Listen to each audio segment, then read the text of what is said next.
ਵੱਡੇ ਪੰਜਾਬੀ ਕੌਮ ਪ੍ਰਸਤ ਆਗੂ ਮੁਸ਼ਤਾਕ ਭੱਟ ਹੋਰੀ ਆਖਦੇ ਹੁੰਦੇ ਸਨ, ਆਪਣੀ ਜ਼ਾਤ ਬਰਾਦਰੀ ਦੀ ਵੱਡੂ ਦੱਸਣ ਤੇ ਆਪਣੀ ਆਪਣੀ ਚੌਧਰ ਬਣਾਉਣ ਦੀ ਥਾਂ ਪੰਜਾਬੀਆਂ ਨੂੰ ਸਮਝਣਾ ਚਾਹੀਦਾ ਹੈ।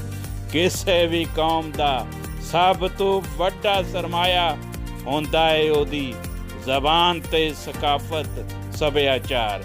ਪੰਜਾਬੀਓ, ਤੁਹਾਡੀ ਬੋਲੀ ਤੇ ਰਹਿਤਲ ਪੰਜਾਬੀ ਏ।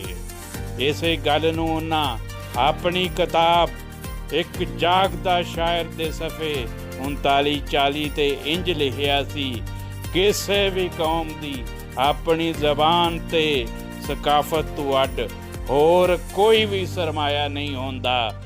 ਜਿਹੜੀ ਕੌਮ ਵੀ ਆਪਣੀ ਜ਼ਬਾਨ ਤੇ ਸੱਭਿਆਚਾਰ ਦੀ ਰਾਖੀ ਕਰਦੀ ਏ ਉਸੇ ਨੂੰ ਹੀ ਜਿਉਣ ਦਾ ਹੱਕ ਏ, ਤੇ ਜਿਹੜੀ ਕੌਮ ਦੂਜੀਆਂ ਜ਼ਬਾਨਾਂ ਨੂੰ ਆਪਣੀ ਜ਼ਬਾਨ ਦੇ ਤੌਰ ਤੇ ਅਪਣਾ ਲੈਂਦੀ ਏ ਉਹ ਜਿਸਮਾਨੀ ਗੁਲਾਮੀ ਦੇ ਨਾਲ ਜ਼ਹਿਨੀ ਗੁਲਾਮੀ ਕਬੂਲ ਕਰਦੀ ਏ।